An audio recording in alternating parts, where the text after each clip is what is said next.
you. I say you wanted the beginning of class. Oh, okay. I understand the concept. I don't understand what the question's asking. Okay. Give me the gist of it. Here's a sign-in sheet, so I'll try to remind me if I forget to do this, but I've got columns. They're just 1, 2, 3, 4. It's not the exact dates, so start with column 1. Just put your initial in and pass it around.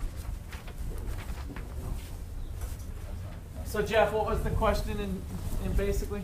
Well, it's without seeing it, but on the graphing question, the very first one, I can understand where it wants me to plot at the, I think it's the 2 and 7 or whatever, but I don't understand what it's asking me to do, because every time I try to do it, it's telling me I'm wrong. Okay. On this one, why don't you see me after class? I'll look at it. Okay. So yesterday I held the math section or little bonus thing for basic math skills, and I did capture that. So if you didn't make it to that and you want to check it out, Russ Econ Rocks Math Tools for Principles of Economics. What I did is I just thumbed through the appendix material in the textbook, so that, and just kind of went through so you can kind of pull out your book, or if you have it, to follow along with. And then we spent about 30 minutes or so going through the basic math tools. So completely optional, but it's up there now. Well, I guess I could tell you, it's 24 minutes and 50 seconds long. So that is up on the Russ Econ Rocks webpage. And so if you haven't been here to this yet, let's see. If you go to the macro playlist, oh wait, this is, where's my playlist? Here we go. So these are open, and here's macroeconomics. And I've been continuing to add these lectures. Actually, I don't think any of the ones like from this week have been up there yet, but the previous lectures are up there. So macro 3, 4, this was some older ones, and then I get into that class being done. Here's spring of 2014, so that was last year's class. So the topics and coverage was the same, so you'll see some of the same stuff that I do here. I mean, I just kind of wing it when I'm up here, but the concepts, I've been doing this for about 20 years, so they're basically in harmony. There won't be too much loss of continuity if you watch last year's class as opposed to this year's. So it'll be a good way for you to review. And then, like I said, I'll continue to do the one that we actually did in class as well. Does anybody have any questions on that? All right, so let's put that away.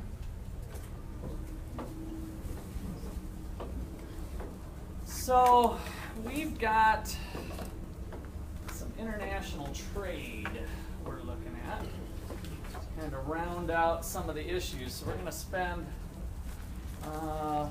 all of our time today in the international econ arena, and then we'll get geared up for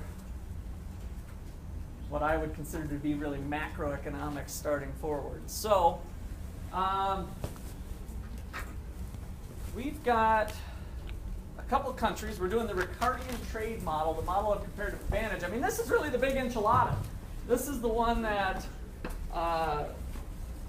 David Ricardo used to try to convince countries to trade. I mean, this was a big deal when we talk about the history of imperialism and should I trade, should I not. Old thought was that it's okay to export goods, but we shouldn't maybe be buying anything from anybody else. But it's okay if they buy our goods, right? So the mentality there was maybe exports are okay, but not imports. And so what this does is shows how trade, which means both exporting and importing goods, are going to be beneficial to both parties. So since I brought up those words that we didn't officially use last time, let me start with that. So exports are sales of goods and services to other countries. It's really people within those countries, but when we are exporting goods, we're just selling stuff. It's Louisville Slugger sending baseball bats over to Japan or down to Cuba or Venezuela or whatever, right? So we are exporting baseball bats.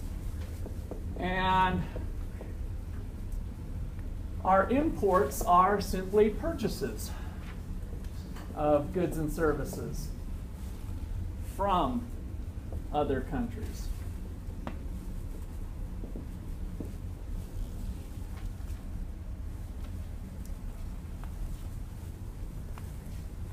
So the model that we're setting up is some exchange between Japan and the United States with some cars and food. So you guys probably don't have to replicate. Of course, if you were gone yesterday, you should. But I'm going to put up where we left off last time, and then we're going to add on to that. So you may not need to redraw this if you want to just kind of digest what's going on. We've got cars and food in the United States. The production possibilities frontier shows the maximum combination of two goods an economy can produce given its available resources and technology. How many resources did we have in the United States for this economic model? Uno. What was it? Labor. So the United States had 2,000 workers, and from that we looked at their production possibilities. The labor productivity schedule that I gave showed you that if I threw all the Americans at car production, how many cars could they produce? 16. So we had 16 goods, 16,000, thank you. So we're measuring cars in thousands here. So the box, again, you guys already have this in your notes. You don't have to write it back down. We got the United States and Japan. We had, I put food here, cars here, I think. Correct? Is that right? Yeah. Okay. And we got 4 units of food for every unit of labor. And we've got 8 cars for every unit of labor. The labor productivity said that on average, an American can crank out 8 cars. If I have 2,000 of those Americans because the labor force is 2,000 people, then 2,000 times 8 is 16,000. Absolutely correct. So that shows one production possibility for the United States. If I throw all those American workers at food production, I can have 4,000. So 1, 2, 3, 4,000. Nope, that's not right, is it? 4? 8,000. 2,000 workers. So we got 8,000 food. And then we learned we could be anywhere in between. This production possibilities frontier is kind of the most simple version that we have. Again, economic models can simplify reality. The real production possibilities frontier would likely look like what? Bowed outward or bowed inward? Bowed outward, right? For those reasons we talked about with some of the other material we covered. So just kind of bear that in mind, that we've got a simplified production possibilities frontier. And it's simply saying, hey, if we put 1,000 workers into food, we could have 4. If we put 1,000 workers into cars, we could have 8. So another production possibility is right there. Okay, questions on that? Slope, we talked about yesterday. What's the slope of this production possibilities frontier? 2 to 1. How would you say the slope though? -2. So the slope is -2. So if we pull off a little rise over run, and one of the things you'll see on some of your homework problems is that you might need to be a little creative on how you do it. Down 16 over 8. So rise over run. -16 over 8 is 2. But look at this. I can start from this point. Down 8 over 4. 8 divided by 4 is 2. So just like we'd expect, a straight line has a constant slope. no matter what points you pick off of the production possibilities frontier. So the slope calculation is going to be the same, and so the slope is -2, rise over run. Okay, good. Over in Japan, we've got cars with a little star. Remember, that was our notation to just denote the foreign country. And if I threw the Japanese workers at food production, we said that one Japanese worker on average could produce 5 food. I've got 1,000 of them. So if I throw 1,000 people at food production, I could have 5. And we assumed that each Japanese worker on average could produce 25 cars. If I threw all 1,000 at them, I could have 25,000 cars. Measuring in thousands and thousands. And I could be anywhere in between for the same reasons we just did. So we got a straight line production possibilities frontier.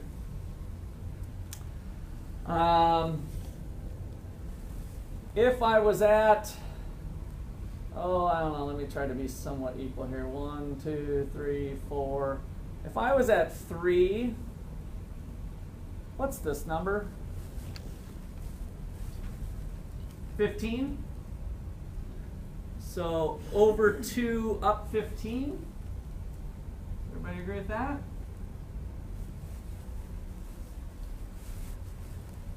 What's the slope of the production possibilities frontier for Japan? -7.5? Nope. -5, right? So we got down 25 over 5 is the slope. So our rise over run tells us that the slope is -5. And so what is this number? Over 1 up 1, 2, 3, 4, how many? 5. Over another 1 up another 5. So what's this number? 10. Right? So 10 is that number. You might be asked to calculate that on a homework or a test problem. So be ready to do stuff like that. So we're using the slope information to say, what's that number? And let's say, or that number would be 10 using the information that we got here. Okay. Now, yes?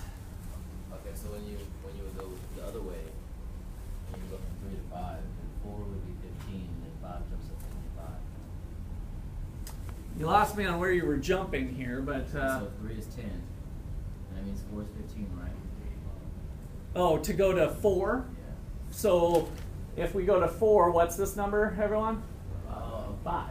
Yeah, so remember, you got to use the function to go bounce off of there. This is where it helps to, now you're starting to coordinate your schedule goggles, your graphing goggles, and your equation goggles. The slope is kind of part of your equation goggles, and you're learning how to translate that into the graph and how that connects together with the slope. Okay? All right, now, let's calculate out some opportunity cost. So the opportunity cost of food,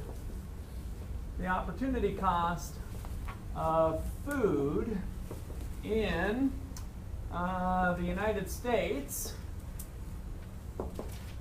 is, what is the opportunity cost of a food in the United States? So we're over here in the US, 2 cars, right? So if I think about the slope again, we can do this a number of different ways, whatever works for you.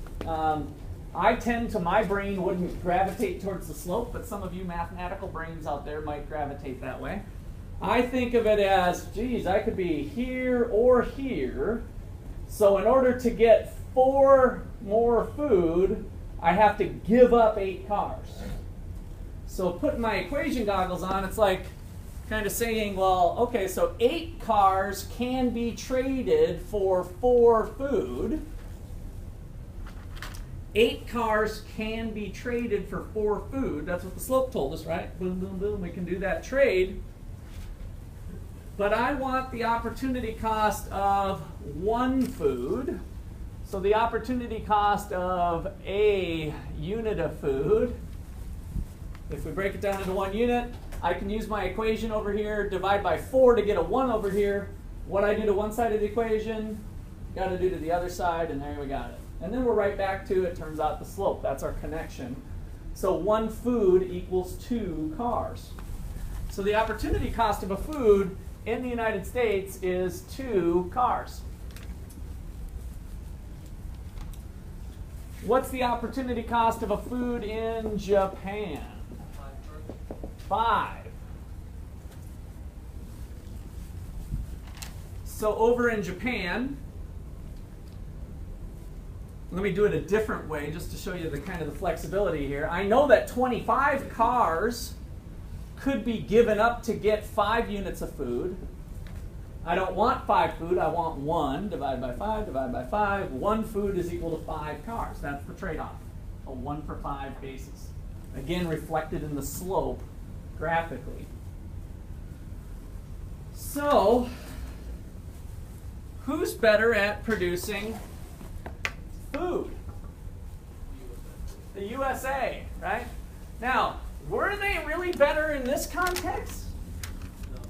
No. So this is that absolute advantage. Look at the Japanese are better than both of us. Take one Japanese person, they're going to outwhip the American every single time. 5 to 4. They're more productive. They're more efficient. I don't know if it's their culture. I don't know if it's their education. For the economic model, I don't really care. I'm just trying to crank out the numbers, right? So we've assumed that the Japanese person has an absolute advantage. Japan has an absolute advantage in production. But yet, after making the calculation, we find out that that doesn't really matter, that they're better than us, those lousy Japanese. Right? We can produce food more cheaply. Kind of the flip side of that is to say, well, they're really, really, really, really good at cars. They're kind of better than us at food, but they're really, really better than us at cars. Which means that if I focus my efforts into food production, I can do it cheaper than them. What's kind of funny is I can do it cheaper than them because they're better than me at them. We have differing abilities within each one. Okay, so therefore, the U.S. is the low-cost producer of food. Has a comparative advantage. I'm just going to abbreviate that. We wrote it out before. Has a comparative advantage in food. The United States has a comparative advantage in food production.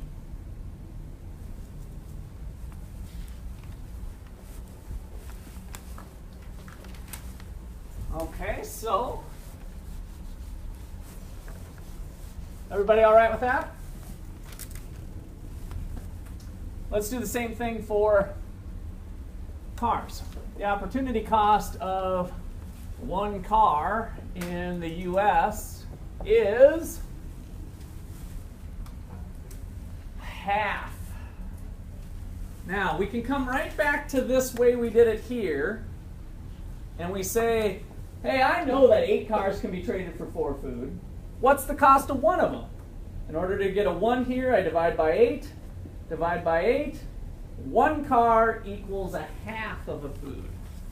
So in the United States, the Americans, in order to get a car, have to give up a half a unit of food. What do those Japanese have to give up? Just the opposite of what they had to do for food. So in Japan, I know that let me do it slightly different. You can hopefully just showing you that it's how to use the slope here. So we know that from what we just did over there, 1 food equaled 5 cars. What's the cost of a car in Japan? Well, to get a 1 over here, 1 car in Japan is equal to a fifth of a food. We can just flip that around. So it's a fifth. Uh-oh, things didn't work out. Fifth is bigger than a half. Do something wrong? No? We're good? Fifth, 0.5. Sometimes if you need to pull out a calculator, you know, I did that every once in a while, like, oh, good, what's a fifth? 1 divided by 5 is 0.2, right? 1 divided by 2 is 0.5, so sure enough, a fifth is less than a half, so we got it. So therefore, Japan is the low-cost producer of food, of cars, and has a comparative advantage in cars. It's always going to turn out this way. So one thing to remember is, my thing is off. Okay, so I'm going to have to watch that. Oh, there, it came back away. One country's always going to have a comparative advantage in something. This is pretty exciting for those third world countries that we look at that are in, you know, poverty conditions that are just terrible. What we learn from this is that no matter how great the country is, no matter how superior the United States is in terms of production compared to Nigeria, Nigeria has a comparative advantage in something. There's something that we can trade with them to make both parties better off. So that's kind of an exciting aspect of international trade. Now, who's going to do what? U.S. food, Japan cars. So now we're going to get to the nuts and bolts of shifting production. So I want you to just assume, I kind of put these up here on purpose, assume that without trade, the United States is at point A. Without trade. Japan is at point A star without trade. So assume that United States and Japan don't know each other, or they just don't trade with each other for whatever reason. Japan's going along their merry way at 10 and 3. The United States is going along their merry way at 8 and 4. So these are the pre-trade consumption and production amounts. So with trade, we're going to send the United States to making food. We're going to start snaking along the production possibilities frontier. The Japanese are going to start snaking along their production possibilities frontier. And then the two are going to get together and trade. Should they go all the way to this end point? Should they go all the way to the end point? I hear some no's. Why no? Why might not that be a good idea if we go all the way to 25 so that Japan's producing all cars and the United States is producing all food?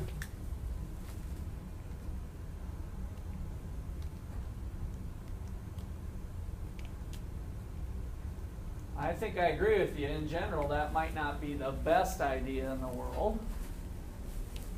In the real world. Why? If it were a perfect world, then it would make it mean then free trade would be beneficial if it went all the way, okay. So what things make the world not so perfect that we wouldn't want to maybe do that? Jake?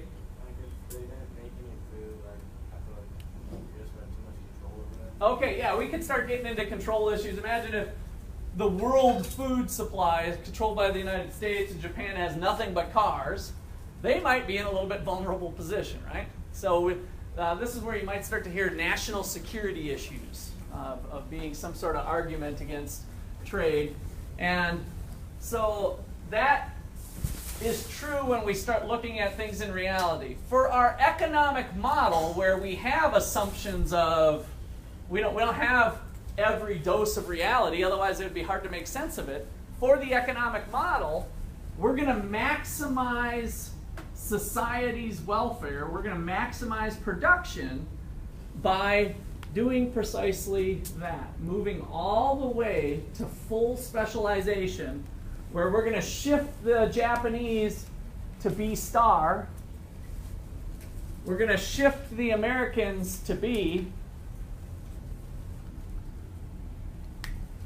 And then we're going to engage in some trade. All right, so what is the price going to be? What's the price of stuff going to be? How much is a food going to cost in this world trade market?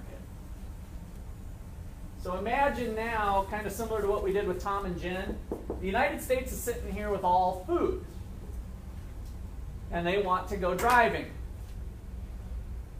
What's the most that they're willing to pay to buy a car?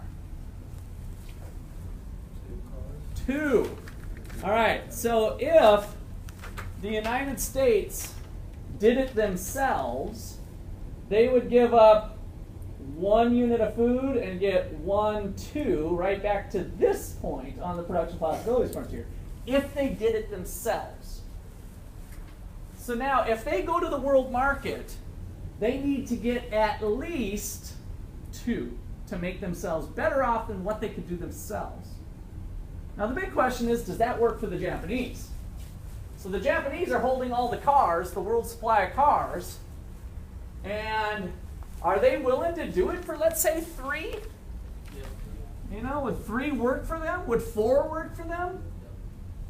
Okay, so now we got to start to think about these guys over here on what they're willing to do. In order to get 1 unit of food, they'd have to give up 1, 2, 3, 4, 5 to get 1 unit of food themselves. So if they're able to like sell it for 4, gosh, if we can pick up a unit of food for 4 cars, that's a deal. If I can pick up a unit of food for 3 cars, that's a deal, right? So anything less than 5, they've got a deal. So these guys need to get less than 5. And these guys are willing to pay, it's going to cost them 2. So if they get 3, they've got a deal. Have we got a chance for a win-win situation here? Yeah.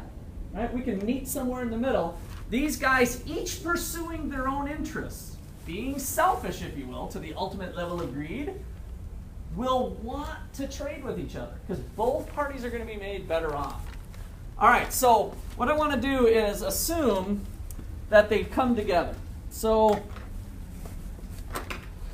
let's assume that the terms of trade, is one set of lingo that we use in international econ. The terms of trade, what they figured out, have been agreed to at 3 cars for every 1 food.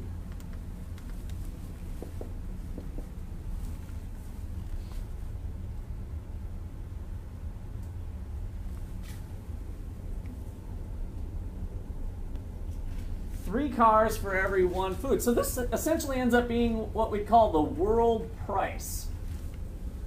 The world price, the international price of this good, the world price is equal to 3 cars for every unit of food. As you're taking notes, try to draw this just like I did here. We're going to come back to this in the international finance when we start talking about currencies, and that's going to come in handy, that notation. So 3 cars for every unit of food.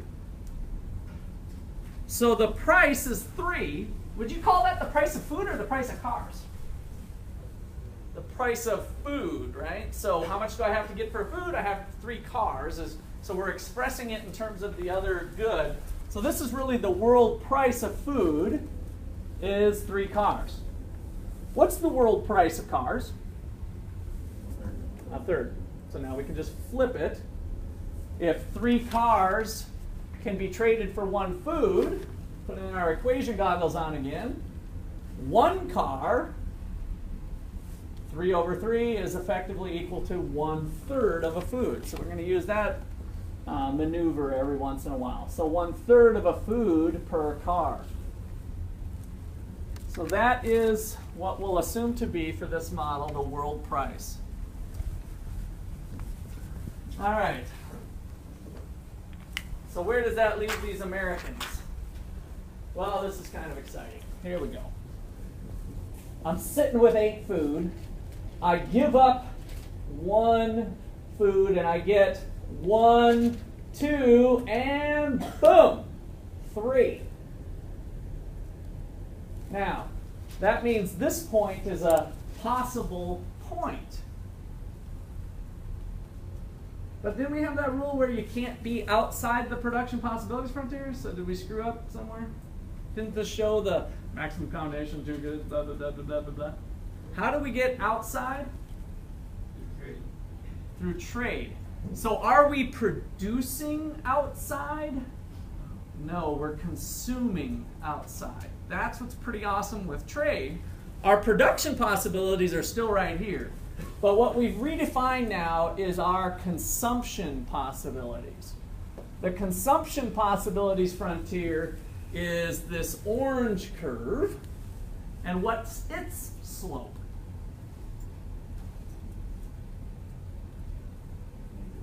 -3, good. So the slope is -3, which is equal to the world price.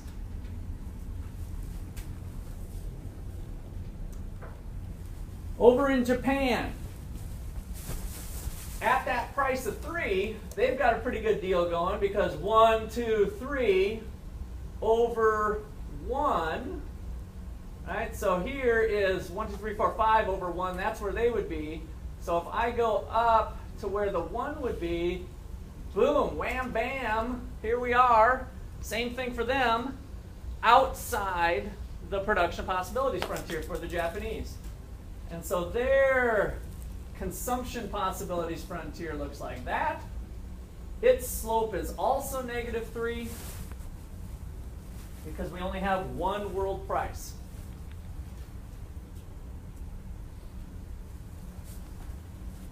So similar to Tom and Jen, we've got consumption possibilities that lie outside our own production possibilities frontier. This is showing one way to show the gains from trade. Questions on that? Now, I want to show the gains from trade a little more specifically. Let's show the gains from trade in terms of cars. Let's show the gains from trade in terms of cars, because we can calculate that given the numbers that we have. So, great test question here. Show the gains from trade in terms of cars.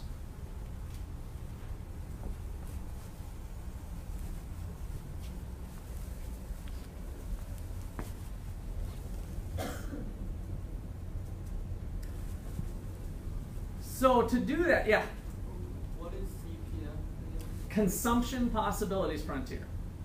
And that's on those handouts, by the way, when you guys go back to review. All of that's laid out here with those pictures. Very similar here to what we did there. Remember I told you Tom and Jen are going to turn into 2 countries? Well, these are the 2 countries. So it's kind of a good review, thinking about it a little bit differently. The same way 2 individuals benefit from trade is the same way 2 countries benefit from trade. Okay. So if we want to show the gains from trade in terms of cars, we need to have the pre-trade amount. I gave you that. We're at 8 and 4. So let's just stick to the United States. Show the gains from trade in terms of cars. I'll give you a hint. You need to figure out this point. I'll walk around and point, see how you're doing. Show the gains from trade. In other words, how many more cars do the Americans have after trade compared to without trade? And that, for just America or what's that? Do we do it just for America or Japan? Do both. Let's start with America. Let's.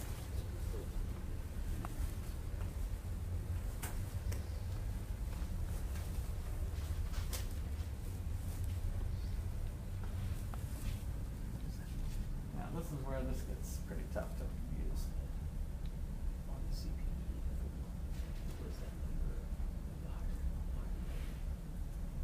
I didn't put a number. On the United States? Yeah, that's what you need to solve for to do it here. Yeah. So you got your graph? Okay, well you should have copied down what I got up there then. I just said don't copy it if you already had it. The slope is -3, yes, for the consumption possibilities frontier.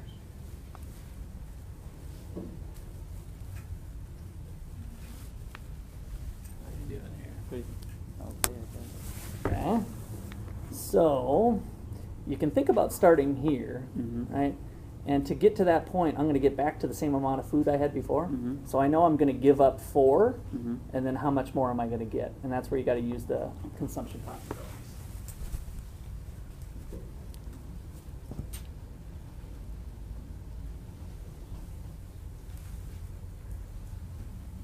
What'd you get? Need a nudge? Okay, so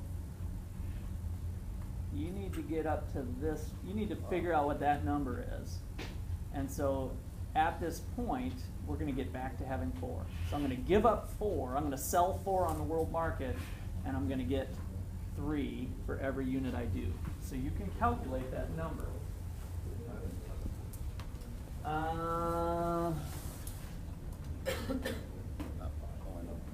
I don't think you went up high enough on your 3, so we're giving up 4. We're giving up 4. How many are we getting? So we're going to be selling 4,000 food. Those Americans are going to sell 4,000 food. And then we're going to jump up to that amount. We know that we can get 3 cars for every food. What did you get? Ooh, that looks good. That looks good. Now, make sure you articulate what the gain from trade is. Okay, where are you at? Let me see. What the heck's going on here? Okay. Yeah, ignore that one. Okay, good. I was hoping you'd ignore that one. So you're starting down here. You're going to give up 4, so that you're missing the consumption possibilities frontier. So draw the orange curve on your graph. So we'll go up to 20. Nope, that's too far. Yeah. Okay. Now I'm seeing some correct answers, but I don't think I've seen yet. Some of you might have had it on there. What is the gain from trade? So think about that. Those of you who have some answers, you're on the right track. Let's all go through this one together now. I wanted you to have a chance to look at it and have that death stare at it, right? I mean, you guys have to, you're going to see this on the homework. I can sit up here and regurgitate it to you all day, but you got to jump in and get your hands dirty sometimes. So the story, remember, is I start at point A. We say, hey, this trade thing sounds pretty good. We'll trade with Japan. I'm going to start producing at point B, and then I'm going to go to the world market and sell food.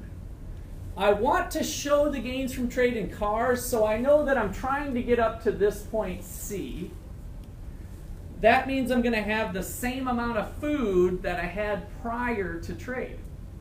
So if I sell 4,000 food at the world price, how many cars am I left driving? 12, right? So now we've got selling 4 at a price of 3 cars for every food gets me 12. So this number's 12. So I'll write some of that out here, but I kind of want to just, I'll put step by step here in a second. And so then what's the gain? 4, right? Because we used to have 8, now we have 12. I've gained 4,000 cars. All right, so let me put those steps so that we're real careful about it. So show the gains from trade. So number 1, pre-trade. We're going to start at the very beginning. Pre-trade, point A, I have 8,000 cars, and I'm going to go ahead and put the thousands instead of the shorthand, just so we're. So I've got 8,000 cars and 4,000 food. Then I'm going to produce at point B, which puts me at now 0 cars and 8,000 food is the plot of the point B. And now step 3, I'm going to sell food on the world market, sell 4,000 food to get back to my pre-trade amount, which was 4,000 food. Just happens to be the same number. I'm going to sell 4,000 food to get back to my pre-trade amount at the world price of food of 3 cars for every food.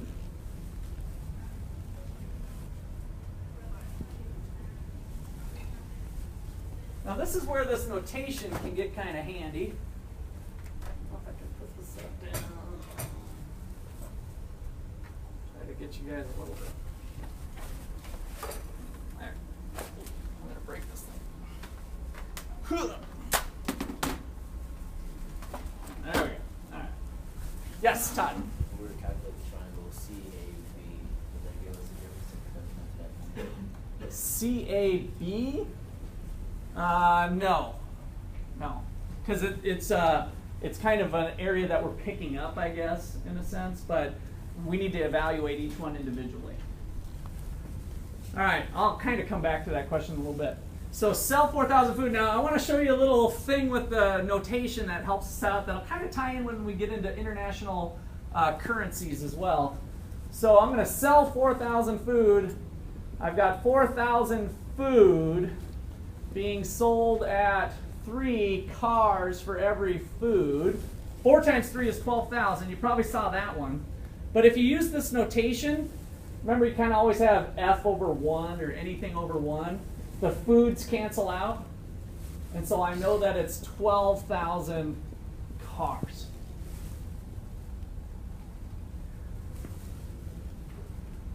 And then, of course, we're not done yet with the 12. You got this answer. But to answer the question, the gain from trade is now 12 minus 8. So the last step, step number 4, the gain is equal to 12,000, our new post-trade amount minus our pre-trade amount gives us our 4,000 cars. All right, so there's a step-by-step rundown for you. Is it okay if we just wrote that USA gains 1 extra car per food traded? No, not if I show the gain. If I'm asking for the gain from trade, I'm looking for they gained 4,000 cars. Okay, anything else on that one? If that's still a little froggy, let's do it here. So this one's a little bit different. I'm still asking for the gain from trade in terms of cars, remember. So the Japanese had 10 and 3 by assumption. I gave you that. I said before trade they have 10,000 cars, 3,000 food. They're holding all the cars. I want to get back to the same amount of food I had before. So their point C star is still here. We're trying to find that. So what is that number? 16,000. How'd you get that?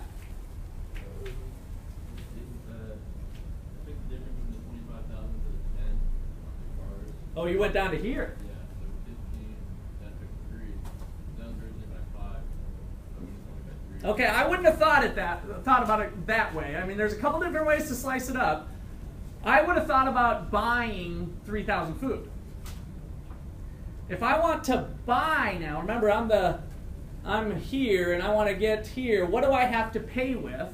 I'm paying with cars. So what is 3,000 food going to cost me? 9,000, right? So if I want to buy 3,000 food, 3,000 times 3 is 9,000. And now we're going to get right back to where tag was.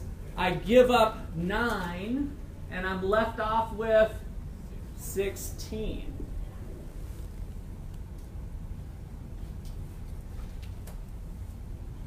All right, so I'm going to write that one out too. I'm not going to quite put all the steps down maybe, but I'll be pretty close. It might just be a little more abbreviated, but I'm going to follow the same logic because it is slightly different since we're talking about the good that they hold. So for Japan,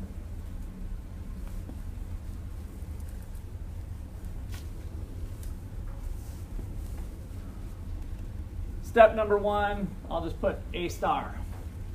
Step number 2, point B star. So now we're producing at 25,000 cars and 0 food. And then step 3 is where it gets interesting.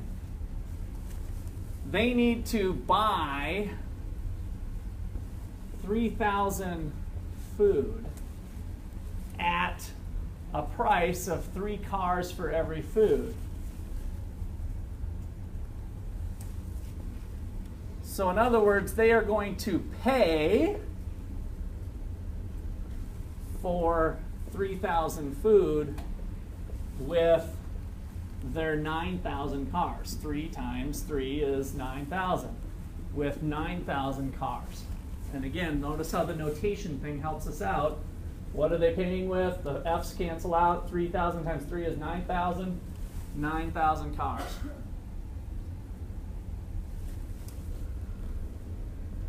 This leaves them with 25,000 minus 9,000 equals 16,000 cars.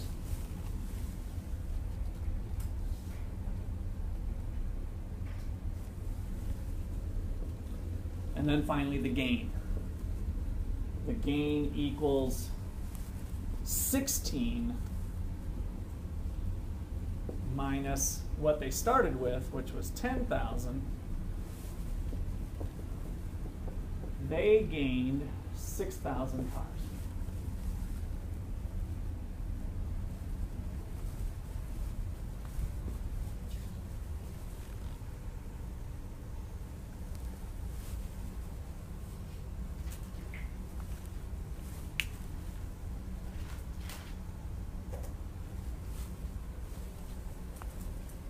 As a homework exercise on your own, you might want to do, this is ungraded.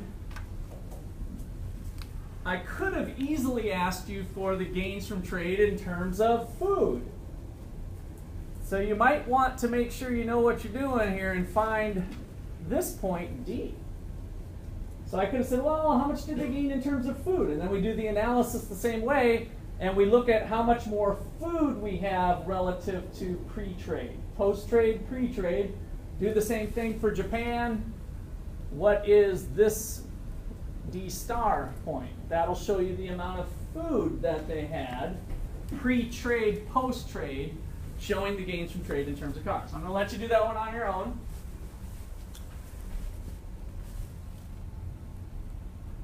Is point C and C star a possible actual ending point for trading? I see a no. Why do you say no? There's so many other variables that might be. Well, working with the model even, there's one little problem here. So is it possible for us to end up with The United States at 12 cars and 4 food. Japan at 16 cars and 3 food. Are those actual possible ending consumption quantities? Jake?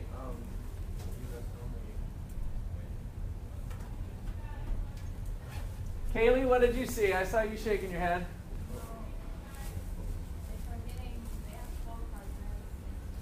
Right? Awesome. That's right. That doesn't make sense, does it? So the world production of cars is 25,000. At point C star and C, 12 plus 16 is 28. We can't consume more than what's produced, right? So that leads us to an important question, comment? That was the kind of answer my question. Okay. So that leads us to an important point here with the difference between showing the gains from trade and actually looking at post-trade amounts. There's an important, well, we call it an identity in math. What I sold to you is what you bought from me, right? Those two things have to be true. What Japan sold to the United States is what the United States purchased from Japan. Now, putting that in the form of the very thing we started at the top of the lesson with, exports and imports, what must be true about imports and exports? In a two-country model here, Japan's, are they exporting or importing? Exporting cars? Exporting cars, right? So Japan's export of cars has to be equal to the United States import of cars. What I sell to you is what you bought from me. Imports must equal exports in the grand scheme of things, and that's an important thing that'll come out here in some other ways later. So I want to write that one down. I'm going to write a couple of these notes down about the whole 28,000 versus 25 as well. Okay, so note number 1. Point C and C star are not actual post-trade possibilities.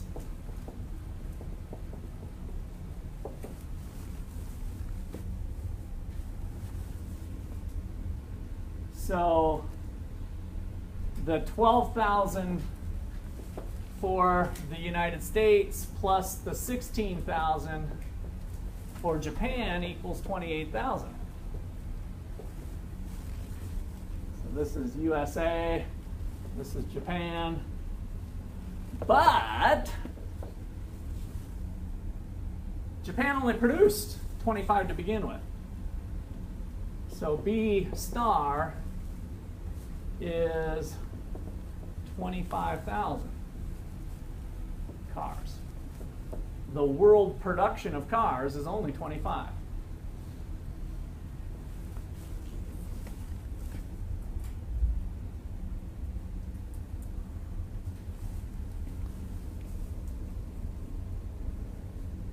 So the key part here is there is a difference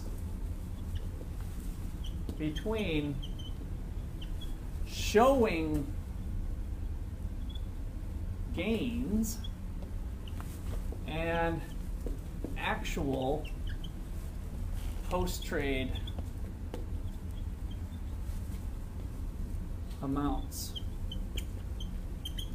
of exports and imports.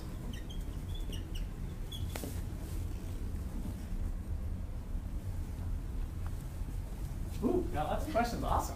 Let's see. I didn't see who was up first. Let's go. I haven't heard from. Give me your name again. We don't have a total of. Give me your name again. Samantha. Samantha. Okay. We have 4 food over here, and for Japan we have 3 when we're producing 8. So there's 1 food that is not. Right. Yep. And that's the flip side of looking at it is when we show the gains from trade in terms of one good, then we've got 4 and 3 is 7, but there was 8 being produced. So that's kind of making it, that doesn't make sense either, that there'd be this leftover amount.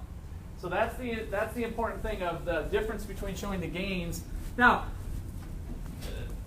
why am I doing this? Why, what would be the sense of it? Well, what do we normally show gains in terms of? In the real world, back to the real world, away from the economic model for a second. What do we show gains from? Money, right? In terms of profit, in terms of dollars. So we think about the dollars that were traded back and forth. And so we show the gains from trade all the time in terms of one good, that good being currency, right? So that's why we're doing it here. It makes it a lot easier to show the gains from trade. If I showed the actual post-trade quantities, which might be a combination of both, so the actual post-trade, by the way, it still would be somewhere along this line, but we'd have a mix of food and cars, and a mix of food and cars, and say, oh, well, what's the gains from trade? Well, it's this many cars and this many food. Well, that doesn't always, it's not always easy to register. It's easier to put it into one single unit in terms of calculating the gain. Yes? And what's your name? Bo. Bo. So if you put both lines on the same graph, would the intersecting point be where you actually had it? Not with this, no, not with this graph. Now, this slope is the same. So the slope is the same, but you wouldn't get, you don't get the same type of intersection thing with this model. So I think it's better to think about them separately. Because we're really measuring, if you lay them on, the textbook does show some laying on top of each other, but you don't get the intuition the same way. Okay? Did I see another hand, Todd? What was yours? Why is the world production just 25 instead of 41? Because we're doing full specialization. So in order to maximize the benefits from trade, Japan produces all cars, the United States produces all food. And then we trade for them, similar to Tom and Jen on the island. Okay, any other last questions? Just going to make another note here with this. So note number 2 is imports must equal exports. So in reality, when analyzing post-trade amounts,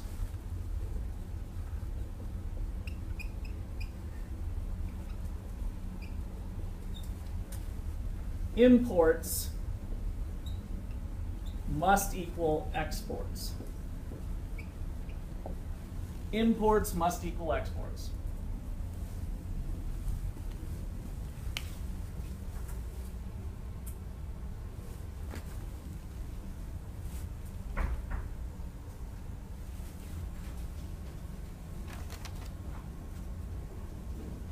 So in order to fix that, it minimizes the gain. No, it doesn't minimize it. It would just, you mean if we did actually figure out where this point is? It's not going to minimize it. Well, it's going to minimize it in terms of cars, but then you're going to be gaining food. So as we snake along this point, like let's just say to here, we have a little bit of food and a little bit of car. We have more food and more cars, which makes us definitely better off because any of these points gives us more of both goods. In between C and D, we have more of both. Okay, anything else? All right, so our next step is to bring in some supply and demand stuff into this. And so we're really getting away, we're kind of done with this particular piece with production. And we're going to start thinking about some real world issues of how these prices are determined in the market using supply and demand. And I know this is for some of you your first exposure to supply and demand, so I get that. So we'll nurse you along real nicely, hopefully. All right. So what determines? Let me start you off with a question. What determines the world price? And the answer is a market. Of course.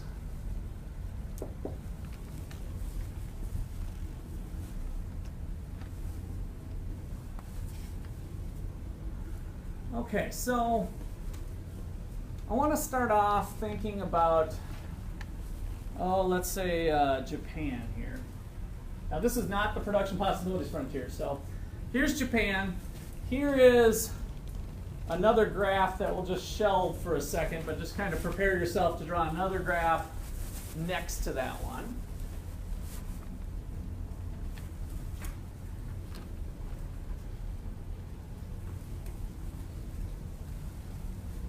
And prior to trade, what was the cost of a food in Japan? 5 cars, right? So in order to make a food themselves, they had to give up 5 cars. So the price of a food domestically was 5. So I just kind of want to put that thought into your head, but let's 1, 2, 3, 4, 5, 6, 7.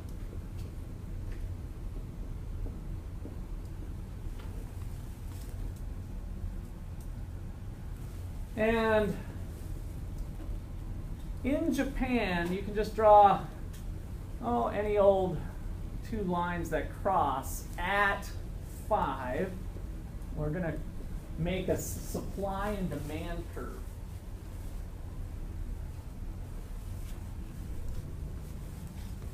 So this is our first introduction into the market here. So the supply curve domestically in Japan's market is showing the supply of food by Japanese farmers, let's say, or producers, food producers.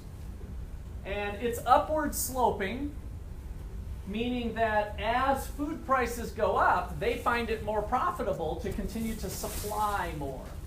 So down here, we've got the quantity of food.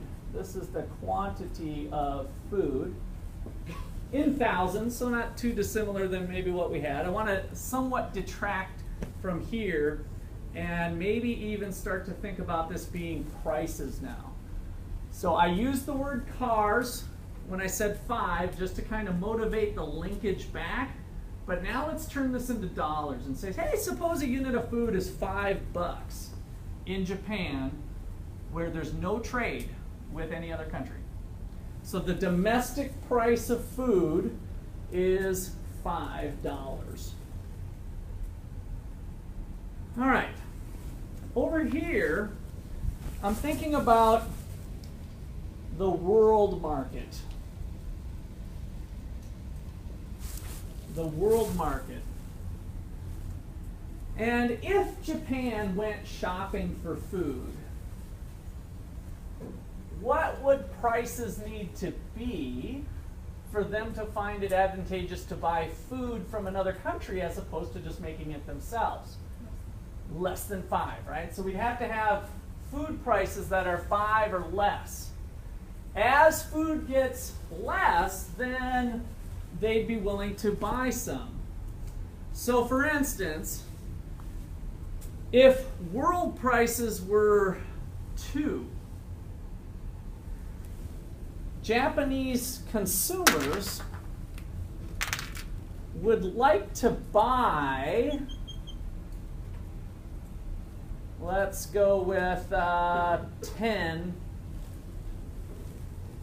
maybe it's 10,000, but 10 units of food.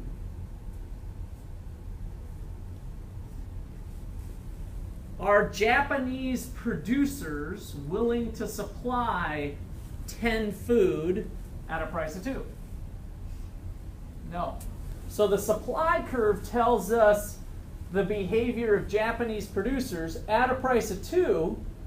They're only willing to supply 2 units.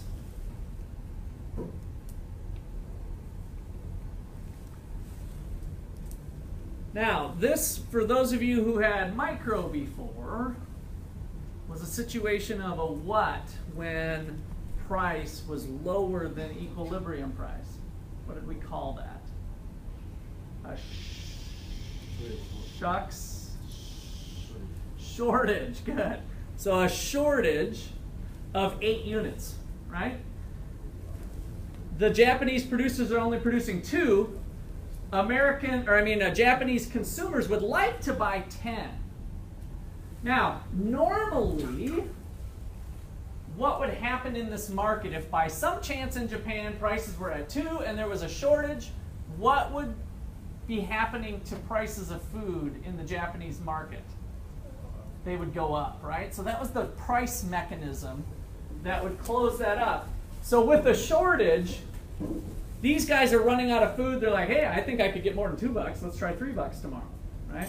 And these guys are saying, man, I can't even buy food. I tell you what, just set some aside and I'll pay more. And so consumers are bidding up prices because they don't have any. They're short it. Producers are getting signals that prices are too cheap. And so, all right, with international trade, we take a deviation from that. Because now we're going to allow Japan to potentially buy that in the world market. So at a price of 2, we're going to connect the dots over to this graph over here. We have all of a sudden created some demand by Japanese consumers to the tune of 8 units. The domestic companies are producing 2, but I want to take this vertical distance of 8, and I'm going to, okay, everybody watch this. I'm going to transplant that horizontal distance right here. And now this is at 8. I'm taking that excess demand, we call it, the excess demand, and I'm going to dump it off to the world market. So now that represents the amount of purchases Japanese consumers would do if prices fell to 2 on the world market. They'd like to buy 8. How much will they buy from the world if prices are 5 on the world market? How much? So how much are they willing to buy? None. If the world market prices are 5, they're happy at the production levels domestically. So at a price of 5, the excess demand is 0. Now, if you did this carefully like I just showed you, you can go anywhere in between here now. And at 4, if I take this horizontal distance and I go, whoo, look at where my fingertip is, right? All in a straight line. Boom. So what we're mapping out is the demand curve in the world market called the excess demand curve. The excess demand curve.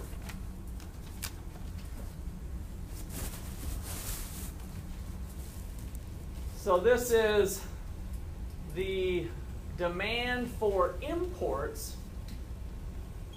If we put it into that language, the import demand by the Japanese. So your textbook refers to this as the ID curve, the import demand curve. And in fact, they might even just leave off the import part when they just they'll show world market. So it's the quantity of imports, exports on the horizontal axis. Okay, questions there at all? Kind of get the movement? All right, let's try the supply curve. I think I'll try this one up high here. I don't think too many people are. I won't go too far. Can you guys see this?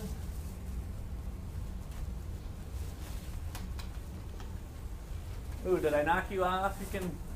AJ, are you able to look around on that one? Actually, since I don't have anybody on here, I can kind of wing this over. Somebody was sick today, so I thought we might have one person join in. All right. So in the United States, prior to trade, what was the cost of a food from our model before? 2, right? So in the United States, so we're going to graph the United States here, and again go 1, 2, 3, 4, 5, 6, 7, 8. And we're going to measure food at 2 now. I want you to put a supply and demand curve in those spots.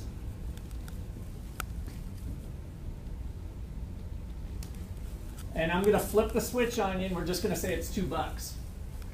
So the United States have a comparative advantage in food, therefore they have a lower domestic price of food.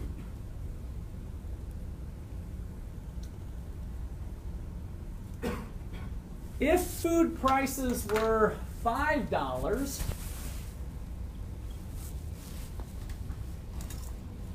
American producers would love a $5 price, and so they would ramp up production. Maybe they'd ramp up production to, I don't know, 13 units. But do consumers like high prices? No. So they're going to cut back on food. Maybe they're going to go on a diet or something. And so they're going to bump back down to 5 units of food. Those of you who had micro, what did we call this situation when the price was higher than the equilibrium price domestically? A surplus. So there's excess food, and the normal market response to that would be if the Country Mart has excess food on its shelves, what does it do? Has a sale, drops the price, right? So prices, again, is the mechanism that would drop when there was a surplus. So now we've got this excess supply, or a surplus.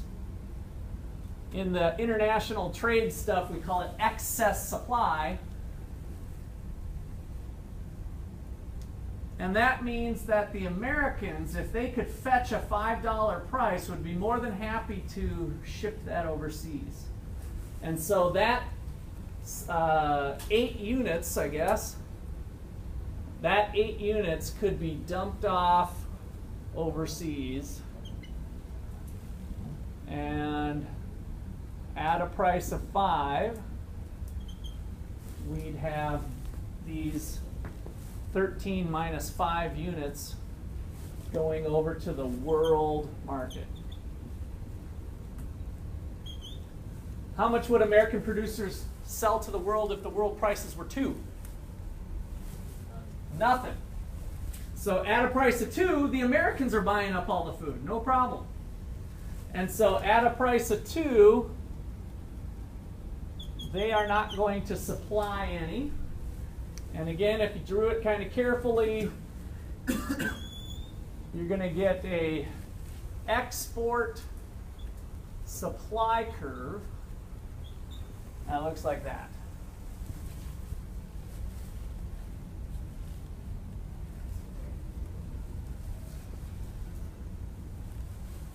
Okay, questions there?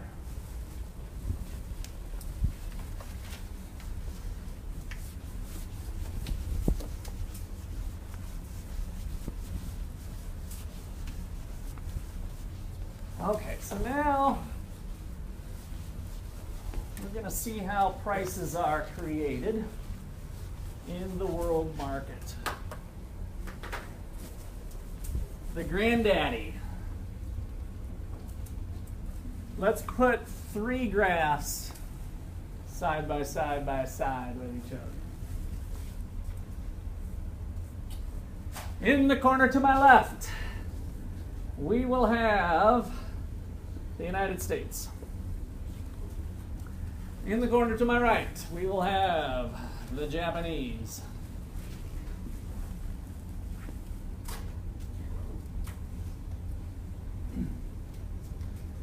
For this example, I want you guys to come up with 2 other goods. I'm going to kind of detach from the cars and food so that we don't get too jumbled up with our thoughts. Think about this. So give me a couple goods, something that we haven't used before. Gatorade, Sushi. and sushi. All right, let's go Gatorade and sushi. So we got Gatorade over here. And I'm actually not going to use two goods. I lied. So maybe we should do sushi or Gatorade. What do you want to do? What do you want to trade? Sushi or Gatorade? Well, yeah, Japan. Gatorade. Let's stick to Gatorade. So what I'm doing here is I'm looking at the market for Gatorade, and this is going to be imports and exports of Gatorade.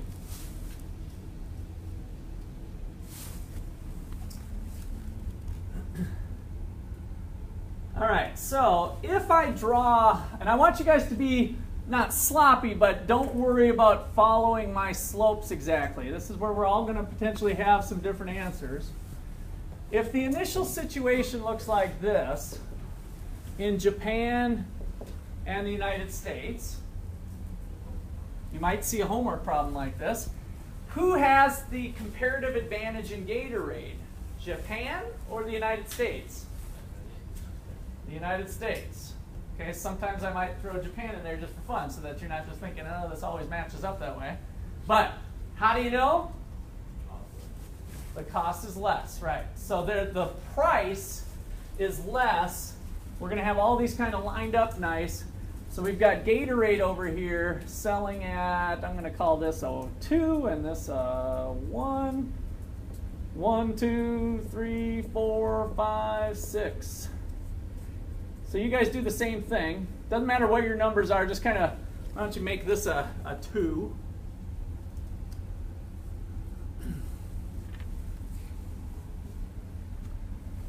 And Japan's level with my numbers, if you want to kind of fudge, you can. I'm going to have mine come in right at 5. Really doesn't matter if you have it different. But all of these three are connected vertically by these prices.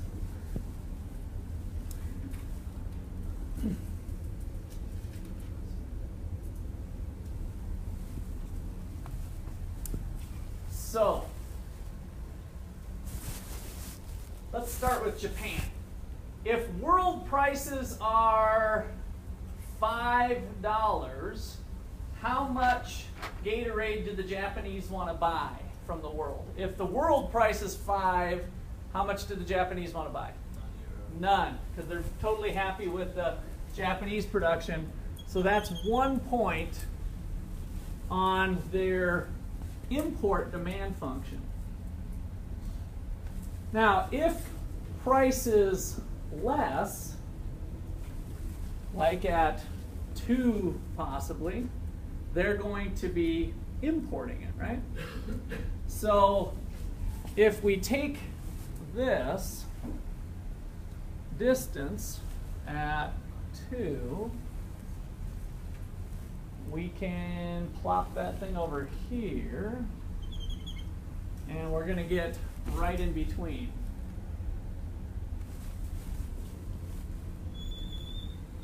And that would be the import demand function. So if world prices were 2, this distance represents the amount of imports.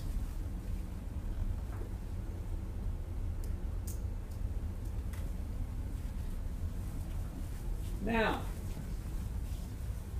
we're going to do something called the eyeball trick. All of you might get a different answer, because before I draw the export supply curve, I want to kind of train my eyeball on what price I'm going to end up on. So, at the end of the day, in the real world, what's true about imports and exports? They got to be equal. So what Japan buys from the United States has to be equal to what the United States sells. The amount they sell is this horizontal distance between here. So I want your left eyeball on this intersection point, your right eyeball on this intersection point. Start bringing this one down and it's getting wider. Start bringing this one up and it's getting wider. And I want you to find that leveled out spot where the two are equal. So everybody could have a different answer, and then do something like this. We know that exports need to equal imports. So go ahead and find that point. If you do it real carefully, and you don't have to be that careful, just so you got the general gist of it, this horizontal distance needs to be equal to this horizontal distance. Imports need to equal exports. So I'm coming in at $3.67. You guys might get a totally different answer.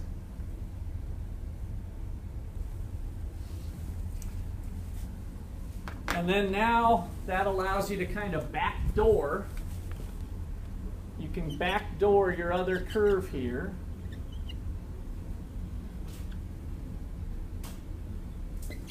It looks like that.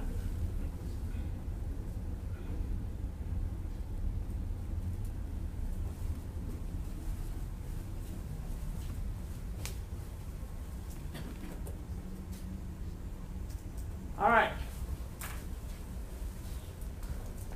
Questions on that? So in reality, we have 100 other countries that have a supply and demand curve that looks like this.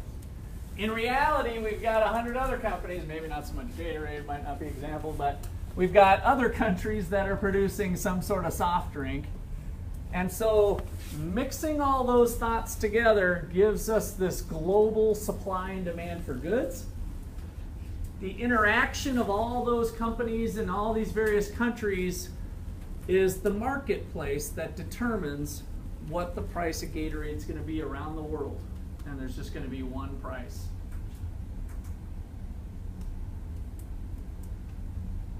All right, so this is $3.67 for me. That is the world price of Gatorade in equilibrium in the world market. Yes? So the way it's drawn up there, the slopes are relatively equal. Right. Let's say like Japan's supply and demand lines were way more inelastic than one was than the other. Yep. Then that line would then lower. Good. So let's do that. Glad you brought that up here. Perfect timing. So if this curve was flatter, some of you might have had a flatter curve. Let's just make it really flat. What's going to happen to the world price when this one's flatter? Do your eyeball trick. Is it going to end up at a price higher or lower than $3.67? Lower, right? See how that modified things depending on if demand curve and supply curve are really, really steep or really, really flat. Those are going to impact the overall world price.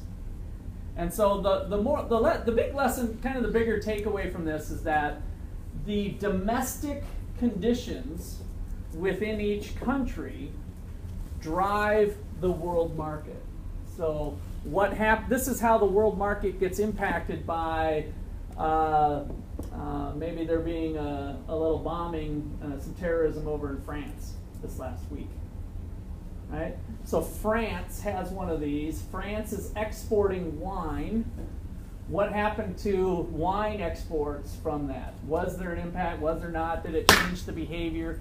So when something like that happens in a country, there's going to be possibly some impact over here, depending on how big the country is and how big their product makes up the world market. So the world supply of wine in France, I don't know what that fraction is. It's probably relatively small, considering all the wineries that have gone up in California and other places around the world. But depending on how big they are, then those sorts of events can have larger or smaller impacts on the world market. Okay, did I see another handle? Yeah. More or less would have an impact on imports to where they export more, US exports more. So yeah, what happened to the level of exports? Did that change? As this got flatter, is the United States exporting more now? Yep, because we're the wide spot here is now matching up with a wider spot here. Imports have grown and exports have grown. So there's actually more trade from the curves. Let me talk to you more about the elasticities later, because we're not really talking about elasticities. That's a micro concept that we're not hitting for macro, so I'll be happy to talk to you more after if you want on elasticities anyway. But the flatness or steepness, thinking about it that way, that's something to observe for sure. Okay. Why do people not like trade then? Why does trade get a bad rap? Why are people anti-trade? Maybe you guys don't know this because you're not out studying international issues. But there's a lot of anti-sentiment towards international trade. I'm sitting up here saying trade is awesome. Both countries win, right? Net gain for both countries in terms of cars. There was gain for the United States, gain for Japan. Then why are we even having a discussion about not trading with each other if it's a win-win situation? Tension? Raise prices. Okay, prices changing? Well, Jeff? Doesn't it revolve around, the United States had twice the labor force as Japan. Okay. So with that trade, we're taking away from that labor force.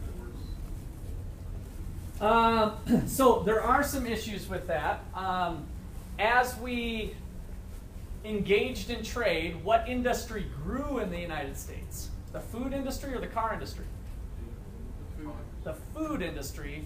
The car industry shrank. Who's kind of ticked off about that? The car industry and the car makers, maybe the laborers of the cars that want protection for that. Good. So those are the things that are going on internally. We showed that the country gains overall. But with prices changing within each country, remember prices went up or down depending on which country you were in, prices are going to change. Do consumers like high prices or low prices? Low. Do producers like high prices or low prices? High. So in other words, you can't win with those sorts of, on just price alone. If price changes, actually let me just pull it right from here. Let me just go here. In the United States, when we engage in trade, price in the United States was $2, now it climbs to $3.67. Consumers say this sucks. Producers say that's cool, let's open up for trade. Over in Japan, just the opposite goes away. We were paying $5, now we're paying $3.67. Consumers say, I love trade, international trade's good, let's trade more. Japanese producers say, this sucks. I was getting $5 for my Gatorade, now I'm only getting $3.67. So that's the way it always works. Within each country, there's winners and losers, but the winners' wins outweigh the losers' losses, is why we get a net gain from trade overall. In other words, we're not separating the value of consumers or producers. Overall, the country wins. We've shown that a couple different times, a couple different ways. But within each country, there's a winner and a loser. It's either the consumers or the producers. And that's where we get this tension. So, why are there complaints about trade?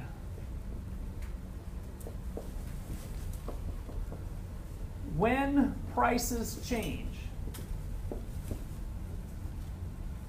there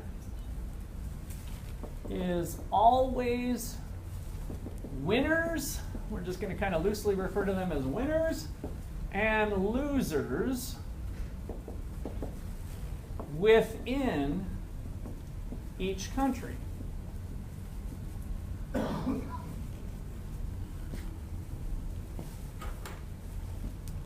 But, the big but, overall,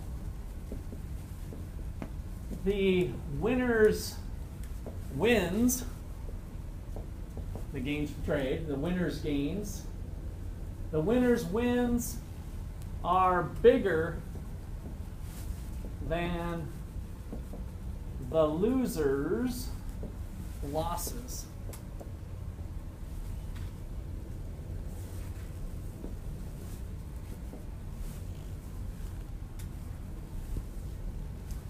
Which gives an overall gain to both countries.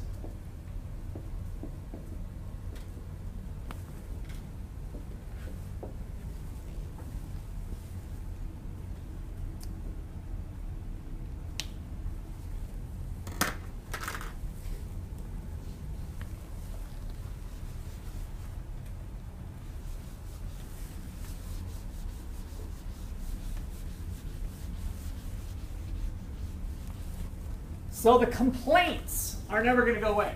The complaints are never going to go away. But what we've learned, hopefully, is that that transition is temporary. That people who used to make food are now going to be shifted into cars in Japan. Right? They might have to be retrained, retooled, whatever. But there's going to be these transitions that are going to be painful for some people. So we're going to have some complaints. So what comes from complaints, if you're successful with your politicians, are trade restrictions. The big one that has been reduced over time are tariffs. Tariffs are taxes on imports. Taxes on imports.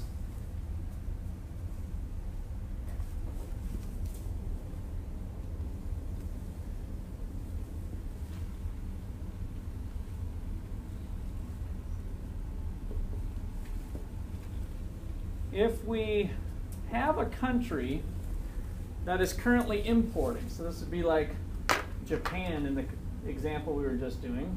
So you're going to see graphs like this, where the world price is down here. And so the amount of imports going on is 10 minus 2. There's 8 units being imported from the rest of the world.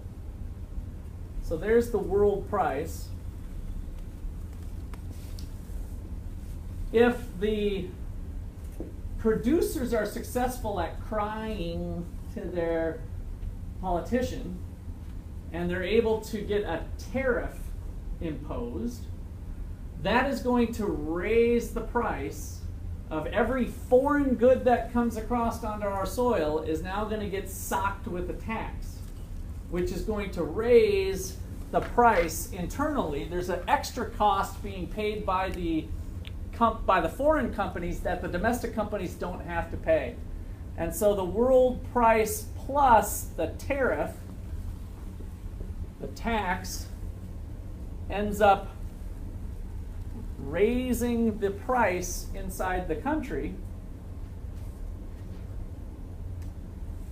and successfully keeps away imports. Imports shrunk compared to where they were before. We were importing 8, now maybe we've cut that down to 4 or something. I won't write any numbers in, but the imports are smaller because of the tariff. And then this little box here ends up being the tariff revenue. If the tariff was $1 and this ends up being 20 units, 20 units times $1 gives me 20 bucks of revenue in the government's pocket. Right? So tariff revenue ends up being one method.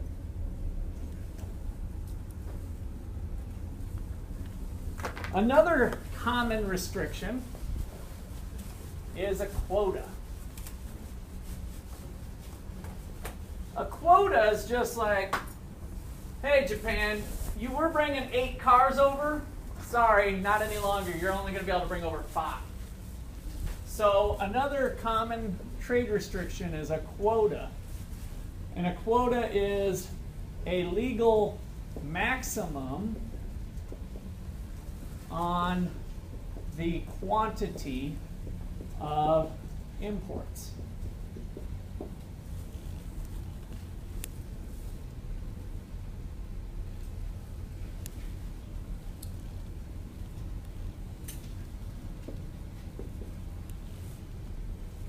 So drawing the same picture that we had initially, we've got 10, we've got 2, we've got 8 units being imported.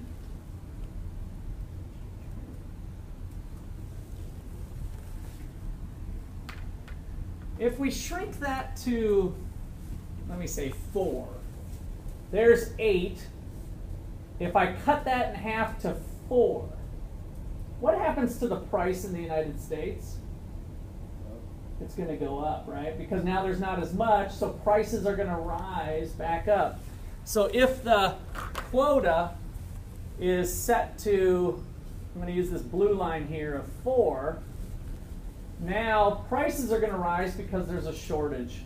And so prices are going to rise up to the point where the shortage goes away. And so the price domestically, this will be the price with the quota.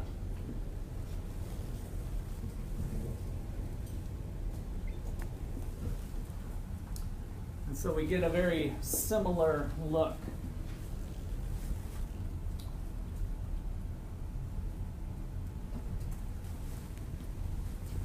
Now, a more popular one is like legal restrictions.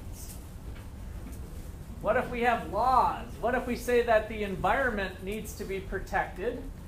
And so, in order for Americans to buy it from you, you have to be blessed with a certain environmental quality. What's that going to do to imports? Probably drive the price up, because if they do that, in order to be environmentally friendly, they have to spend money. They're going to have more cost. It's going to drive prices up. It's going to have a similar effect. All right, we will see you Monday. Wednesday.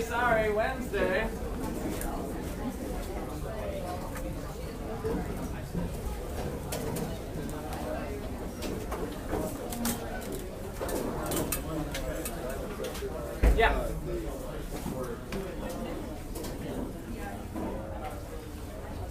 Oh, thank you.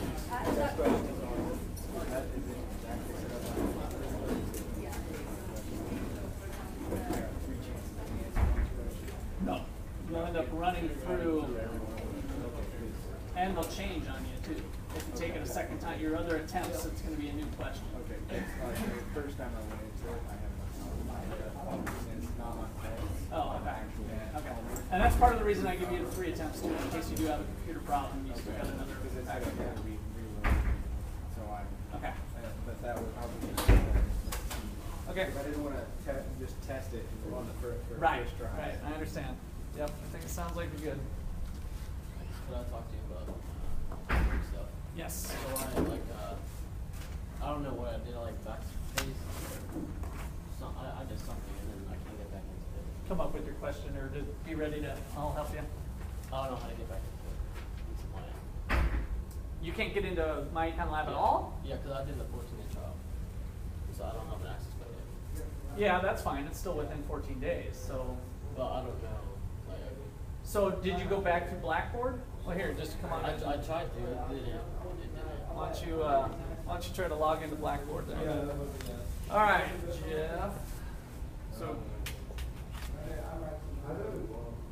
on this, So yeah, the Economy Libra, when 7 million yoga mats are produced each year, the Citizens Libra will give up 3 protein shakes to get 1 yoga mat. So I can plot that. At 7 yoga mats, they're willing to give up 3 protein shakes. But it says draw a marginal benefit curve.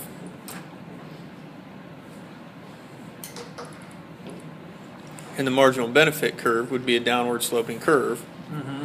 But I don't have any other information. So I don't exactly. So in the economy,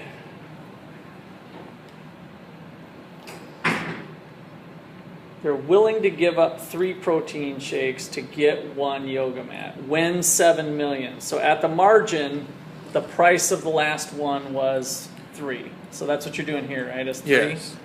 And you put 7 and 3 here? Yes. Okay. And then what? Draw an arrow to illustrate the change in the marginal benefit and the change in the quantity of yoga mats as the quantity of yoga mats produced increases. See, it wants And me then to. that's kind of just an open-ended one then. It wants me to draw a curve. Yeah.